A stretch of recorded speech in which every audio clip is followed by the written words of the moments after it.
Chicken of the woods, mushrooms dehydrated. I don't know, why not? This here, bird here, if you have any left over, you can just eat that for lunch. Because that's what I'm going to do. It's in the top cupboard and I don't feel like getting it. It's fine. Nobody will know. That's all you gotta do is plop it in your pan. Oh my gosh. I have a whole chicken here that I got from the grocery store. We are gonna stuff this chicken with stuffing that I just burnt in my Instant Pot. All right, here we go. Burn food. Have you ever gotten the burn food warning thingy dooey hickey on your Instant Pot? Yep. I'm gonna use canned potatoes and other canned and dried things that I've made throughout this year. We're gonna use that now. But right now, we need to open that chicken bag. That's what we need to do. Don't mind this pan. This is my Instant Pot pan soaking from the burn stuffing. So right now, I've got the chicken. I'm going to turn the cold water on and I am going to open it up.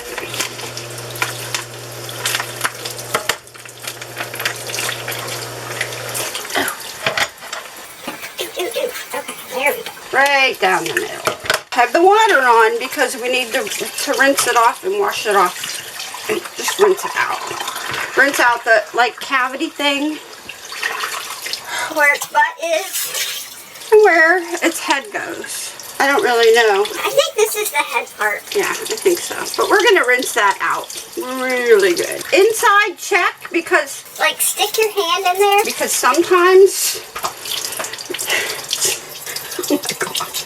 Sometimes they put the guts, the neck part in there. Yeah, they do that. You make sure it's just rinsed good enough. That's all you want. Now to this chicken, I'm gonna add this stuffing that I made in the Instant Pot. I burned it, but it's okay. It worked. I've had it sitting in the freezer so it will cool down so I can mush it into this bird. So you want to take your bird and let it drain.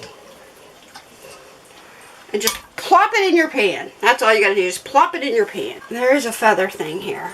How do we, oh, see? Clean your bird. Clean your bird. All right, I'm gonna stick. Oh. This is a mess of a video. Another mess of a video I'm making.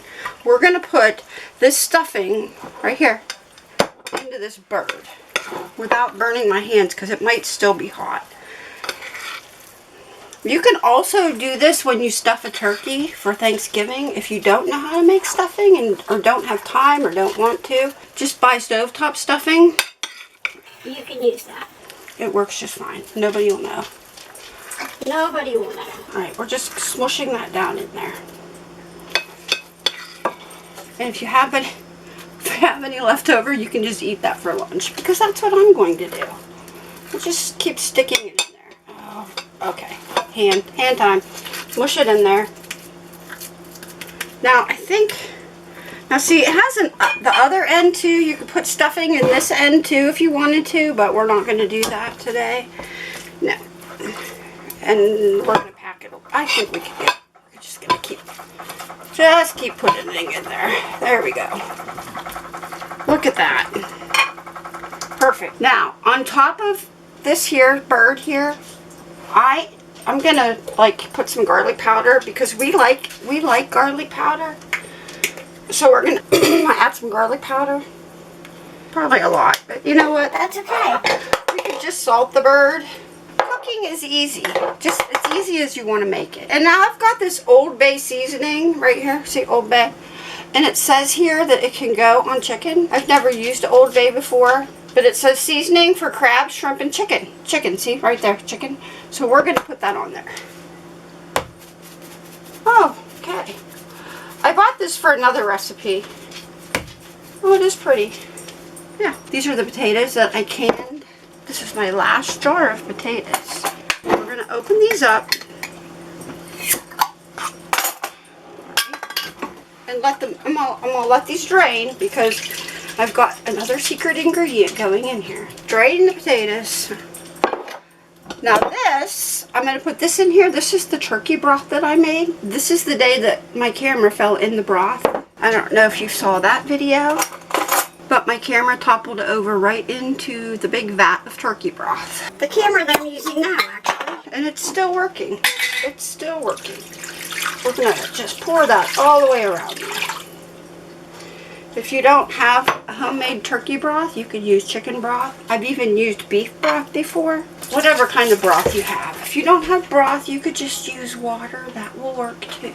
Now we're going to put, what should we put next? Let's put peas. We're going to add the peas next. These are the peas that I dehydrated. Oh, I can't get them open. Hold on, I got to try to get these open. Oh, there we go. We're going to put them in here because Rob hates peas. I love peas. Rob hates peas. So we're going to just plop some in the liquid. Yeah. That's probably... Oh, that does look pretty. Look at that. That is very, very pretty. And then I have these mushrooms and I don't... These are chicken of the woods. Yeah. That's what these are. Chicken of the woods mushrooms dehydrated. So we're just going to add a couple of these in there. Just for flavor. Now the juice, the liquid in there will hydrate the peas and these mushrooms back up. But have you ever had chicken of the woods mushrooms? They really do. They taste just like chicken. I'm not joking because, you know, when everybody says, well, what's that taste like? Oh, it tastes like chicken. It really does taste like chicken. Now we're going to put my potatoes in there. These are the potatoes that I canned. Now I need to make some more of these. Just dump them on top of the bird and let them fall. Oh, there they go. Just spread those around. There we go. Look how good this is looking. Look how pretty that is. It's so pretty. Salt the potatoes because I didn't salt them much when I canned them, so we'll just salt them. We'll put more garlic on the potatoes just because, but not as much. Just sprinkle it around. But it's so easy to do. You don't have to be intimidated. If I could do this, you could do this. And this is going to taste good because there's a lot of flavors in here, and that's what just makes it good. This is onions, the long onions. I dehydrated those, and that's what's in here. So we'll just sprinkle some onions on here. I do like these. This is certainly very pretty. Normally I would add pepper to it also, but I'm out of pepper. Actually, I'm not out of pepper. It's in my cupboard way up there. It's in the top cupboard, and I don't feel like getting it. I'd have to get a chair, and I don't feel like doing that. So I am going to bake this for probably 2 hours. Hour and a half, 2 hours. There's probably directions on your chicken bag you could look at, but I'm winging this, so I'm going to probably say 375 for about 2 hours. And it's probably going to be really good. Now, you don't have to be intimidated when you cook. You really don't need to be intimidated. Just throw flavors in a pan, and normally it should come out good. I may add a little bit more broth in here. No, I'm not gonna. Because the chicken will make its own broth. Yeah, cooking is as easy or as hard as you make it. You can follow directions. You could tweak directions, recipes, you know, do it however you want. It's your kitchen, you know, do whatever you want. This is gonna be good. It'll be good. I will see you in my next video. Or... I'm going to get a root canal, actually. I'm going to go get a root canal. And I'm going to put this in the oven before I go. And if I feel good enough when I get home and this is done, I'll show it to you. Or maybe Rob could show it to you. I don't know. We'll figure it out. But if you don't see it after this, have a great day. And if you like my video, subscribe. Because... I don't know. Why not? I made it. Okay. Just a little swollen, but I'm okay. Wait till you see this chicken. Look at that. Look at that. It looks so good, doesn't it? Look good. Stuffing. There's the stuffing coming out. That looks... Ooh, you're steaming up. All right, there you go. Thanks for watching me make my chicken. I'll see you in the next video. If you like it, subscribe. Bye.